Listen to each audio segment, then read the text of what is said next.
안녕하세요. 네, 오늘 이제 두 번째 시간이고요. 오늘은 주제가 욕망이라고 하는 주제와 관련해서 노자라고 하는 그 고전이죠. 거기에 등장하는 무의라고 하는 개념과 함께 생각을 해볼 텐데요. 이게 사실 그 대단히 현대적인 주제를 전통적인 고전하고 이렇게 연결지어서 이야기한다라고 하는 게 사실 쉽지가 않습니다. 개념 하나하나를 따져가다 보면은 현대 학술 용어들이 워낙 굉장히 세분화되어 있고 그 과거보다는 훨씬 더 명확한 개념들을 요구하는 게 워낙 조건이 까다롭기 때문에 그런데 이제 좀 그런 어떤 주제를 구성하다 보면은 약간 논리적인 비약이 있을 수밖에 없습니다.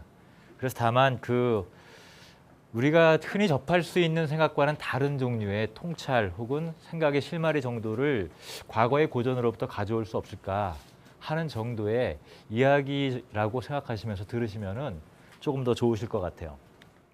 자, 먼저 오늘 그 감히 제가 욕망이라고 하는 그 주제를 가지고 이제 노자랑 연결지어서 이야기를 해보려고 하는데 그 사실 이 주제와 관련해 가지고 가장 많이 제가 들었던 얘기 중에 하나가 이런 얘기예요. 인간의 욕망은 무한하다. 근데 저는 이게 낯설어요. 너무 익숙한 표현인데도 불구하고 정말 인간의 욕망이 무한한가? 모르겠어요. 더군다나 저를 중심으로 생각해 보면은 저는 욕망이 무한하지 않거든요. 쉽게 말하면 소박해요. 소박한데 물론 이제 어떤 특정한 부분에 대해서 욕구가 있기는 하죠. 자, 이와 관련해 가지고 참고해서 읽어볼 만한 노자의 문구가 이 12장에 나오는 이야기인데 이 속에 들어있는 얘기는 아마 좀 읽어보신 분들은 조금 인용된 거를 보실 수도 있을 텐데 여기에 이런 얘기가 나옵니다. 이 5가지 아름다운 색은 사람의 눈을 멀게 하고 5가지 화려한 음악은 사람의 귀를 먹게 하고 5가지 산의 진미는 사람의 입맛을 상하게 한다. 말 달리고 들판에서 사냥질하는 것은 사람의 마음을 미치게 만든다. 들어보셨나요? 이게 이 문장이 굉장히 유명한 문장인데 보통 오색, 오음, 오미 이게 미각, 청각, 시각 이렇게 얘기를 하죠. 그런데 이 문헌이 만들어진 게 기원전 3세기입니다. 그 요즘이야 염색해서 옷을 입는 게 워낙 일반화되어 있으니까 색깔별로 옷 입는 거 이거 너무나 자연스럽죠. 그런데 5가지 휘황찬란한 색깔로 주변을 치장하고 옷도 그렇게 물들여 입고 이렇게 한다. 기원전 300년 전에 그 돈이 무지하게 많이 드는 얘기예요. 그러니까 이 오색, 오음, 오미라고 하는 거는 현대인들에게는 너무나 익숙한 경험이지만 최고위층에 있는 통치자들이 아니면 이런 방식의 향유는 기본적으로 불가능했어요. 그러니까 이 오색, 오음, 오미라고 하는 거는 지극히 사치스럽거나 아니면은 가장 신분이 높아서 모든 것들을 마음대로 누릴 수 있었던 사람들에 관한 이야기예요. 그런데 이 속의 이야기는 그런 것들이 지나치게 되면 눈이 멀고 귀가 먹고 입 자체가 맛을 감별하지 못한다.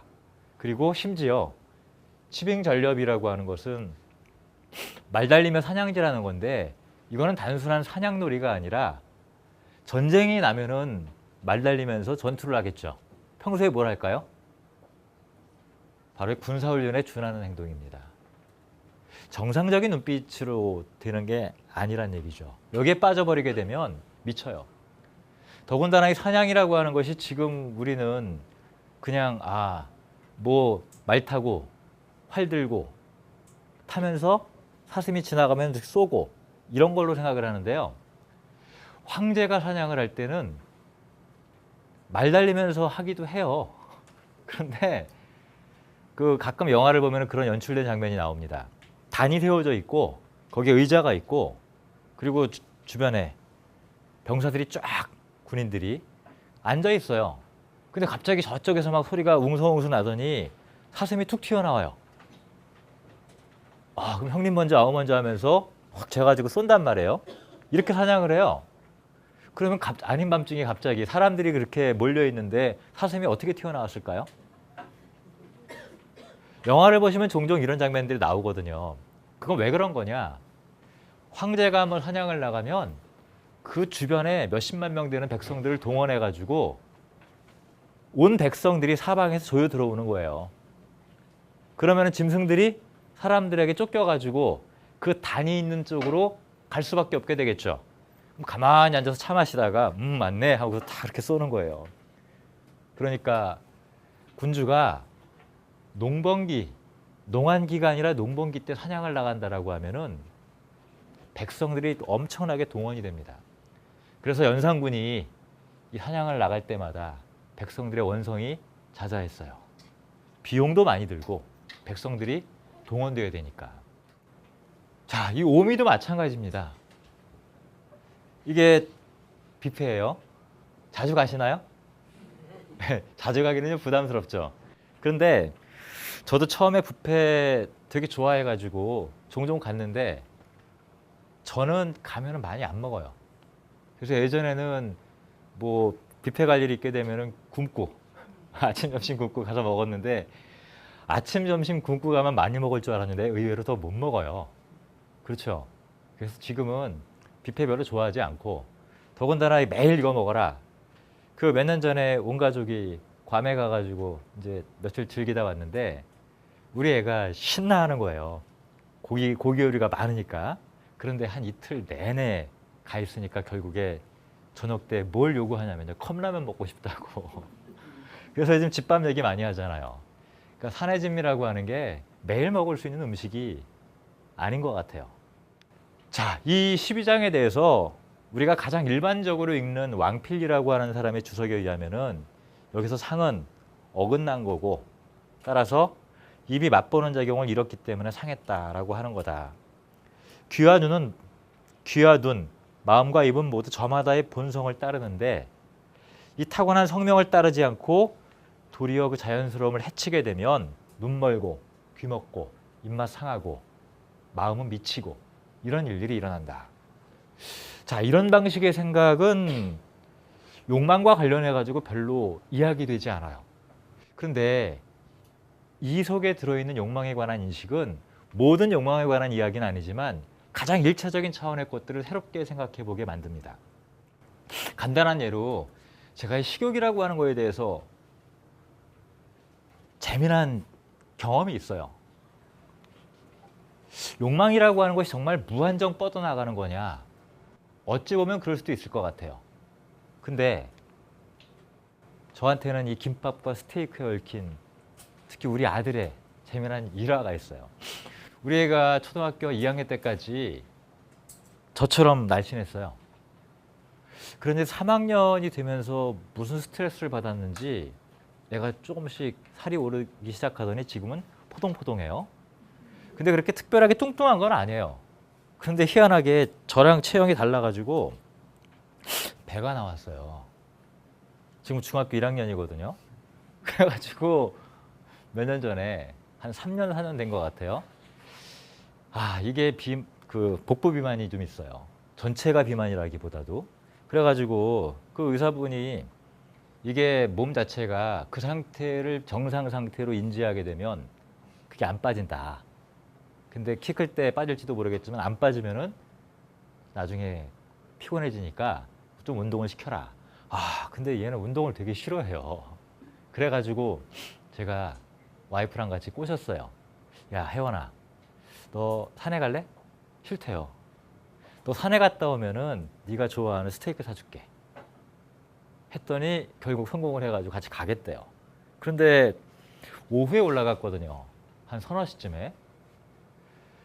산을 막 올라가는데 산 중턱에서 그 어떤 아주머니가 김밥을 파는 거예요.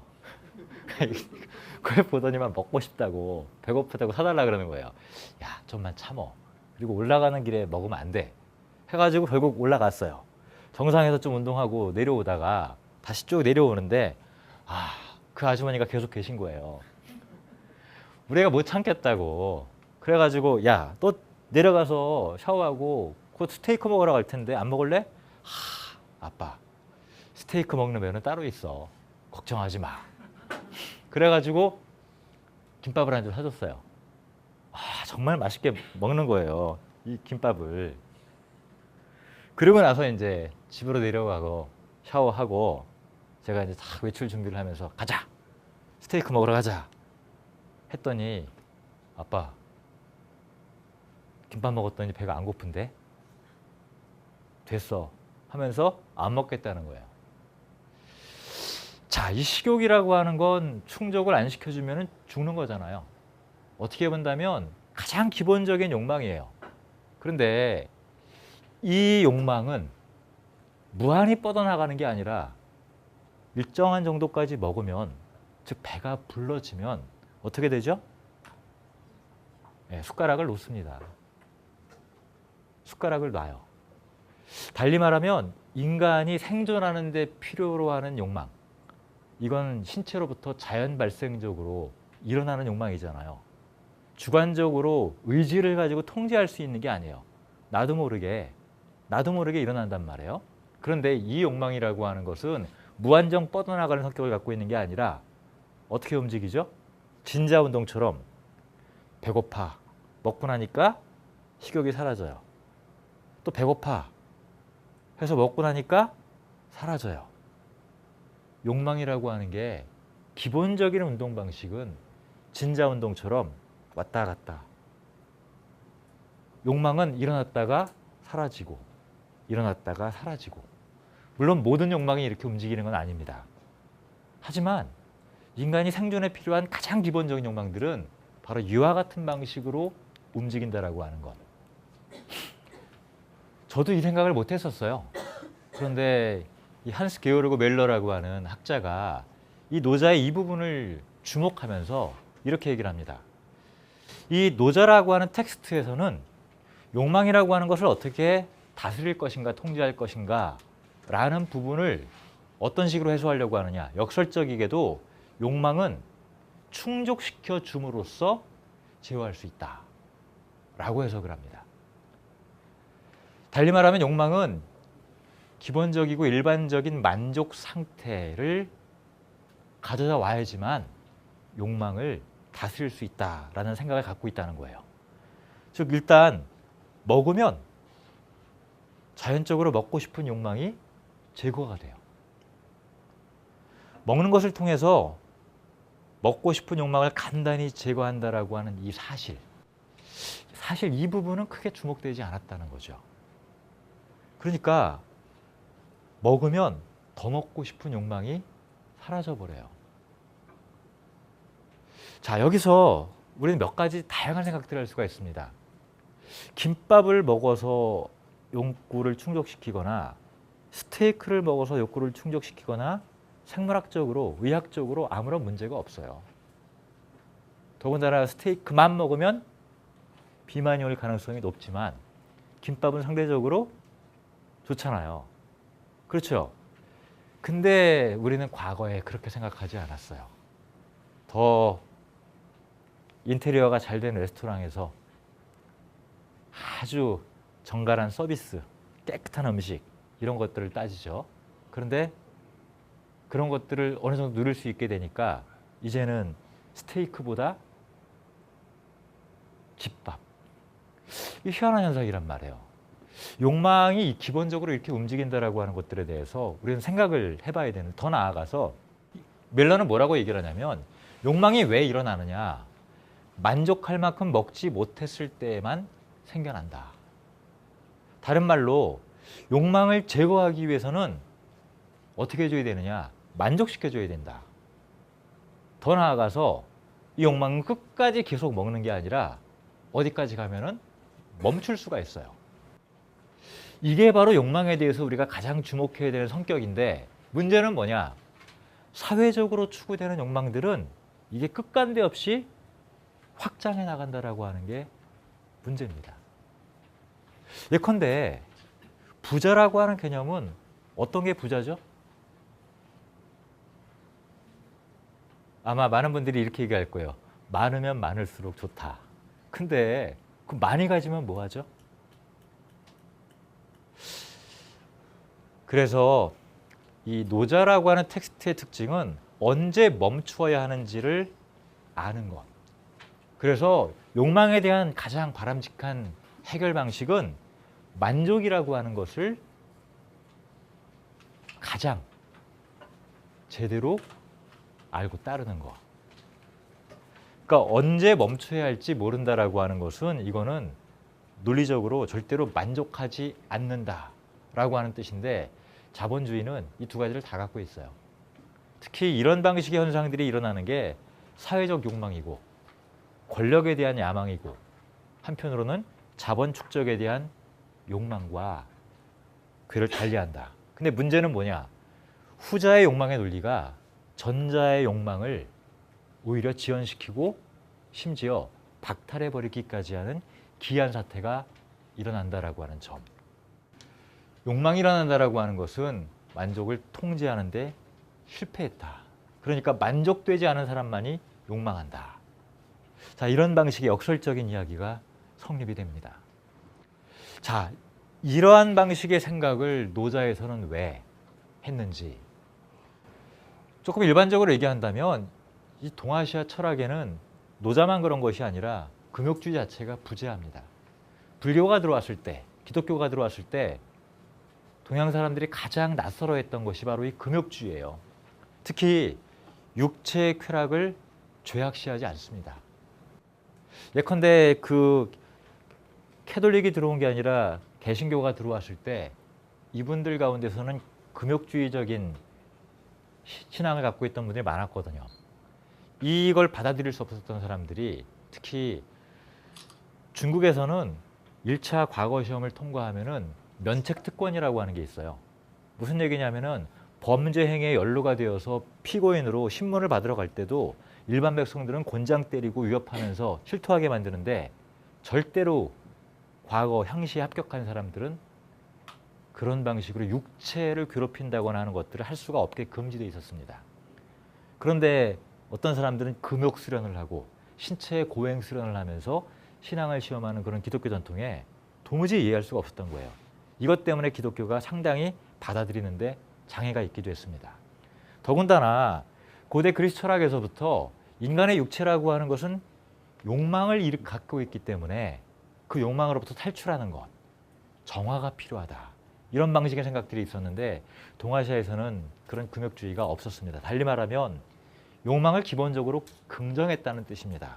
그런데 무한한 욕망을 긍정했다라고 하는 것이 아니라 이게 이제 멜로가 보는 독특한 시각인데 욕망은 윤리적으로 악으로 봐서는 안 된다.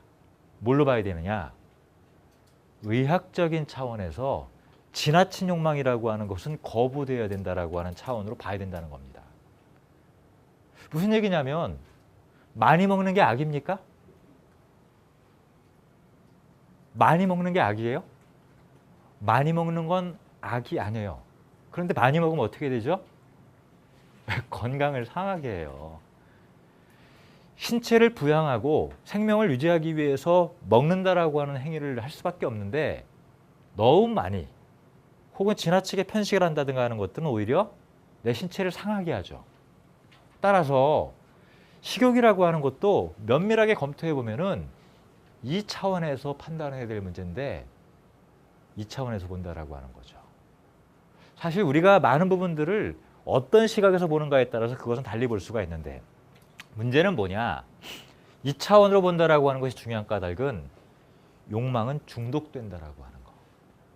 그래서 만족할 줄 모르는, 만족시킬 수 없는 그런 종류의 욕망이라고 하는 것들. 이게 대부분이 사회적이고 병적인 것들인데 바로 이것들을 예방하는 것. 이게 중요하다. 그리고 또 한 가지. 아까 김밥을 먹었다라고 하는 것을 통해서 볼 수 있는 것처럼 어떤 종류의 욕망들은 즉각적인 만족을 통해서 충족될 수 있음에도 불구하고 사실 사회, 자본주의 이런 체제는 욕망을 끊임없이 지연시켜요. 지금 우리가 아이들에게 교육을 시키는 방식이 바로 그런 방식이기도 해요. 특히 이제 고등학생 들어가면 막 이성에 눈을 뜨고 해가지고 여자친구 남자친구 막 사귀고 막 그럴 때인데 어머니가 그러죠. 네가 3년만 눈 딱 감고 열심히 공부하면 네 남자친구 여자친구 얼굴이 바뀌어. 이런 식의 얘기를 하잖아요. 우리가 왜 그렇게 살아야 되는가? 30년 동안 지연시켜야 되거든요. 지금 우리 애가 중학교 1학년인데 불쌍하기 짝이 없어요. 지난 시간에 제가 그런 말씀 드렸잖아요. 대한민국은 정자와 난자가 만나서 수정이 돼서 착상이 되는 순간부터 뭐가 시작된다고요? 입시 지옥이. 끔찍하잖아요. 30년 동안 욕망의 불구자로 키우고 있는 건 아닌가. 자, 물론 이런 방식의 이야기가 노자 전편에 논리적으로 일관적으로 쫙 퍼져 있는 게 아닙니다. 문제는 노자는 우리가 생각하지 않았던 아주 특수한 종류의 사람들이 만들고 읽었던 텍스트예요. 그런데 그 속에 등장하는 이야기를 통해서 우리는 욕망이라고 하는 것이 얼마나 특히 사회적이고 정치적인 야망, 욕망 이런 것들이 얼마나 복합적으로 얽혀 있는지, 그런데 그 이야기들을 면밀히 들여다보면 지난 시간에 우리가 이야기했던 군신관계라고 하는 위계를 깨고 친구가 되어 살아갈 때 그 세상이 정말 스트레스 없이 살 수 있는 세상이 올 것이다 라고 하는 생각을 장자가 강호라는 단어를 통해서 상상했던 것처럼 그와 괴를 같이 하는 무의에 대한 이야기가 펼쳐집니다. 이 권력은 끝이 없어요. 자, 이 46장에 또 이런 얘기가 나옵니다. 천하에 도가 있으면 잘 달리는 말이 걸음주는 똥구르마를 끄는 데 쓰이지만 천하에 도가 없을 때는 군마가 군사훈련장에서 새끼를 낳는다. 즉 전쟁이 벌어지게 되면은 동원되어 가지고 들판을 달리다가 새끼를 낳는다는 얘기입니다. 만족할 줄 모르는 것보다 더 큰 재앙이 없고 얻기만 바라는 것보다 더 큰 허물이 없다.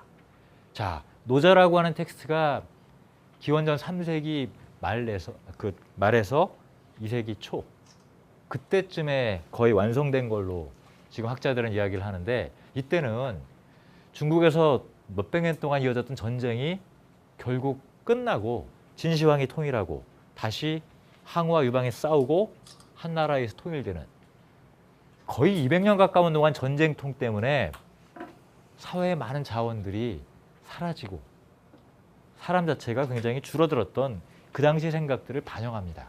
전쟁에 대해서 얼마나 사람들이 혐오하고 싫어했겠습니까? 바로 아까 했던 사냥, 이건 그 전쟁의 연습이거든요.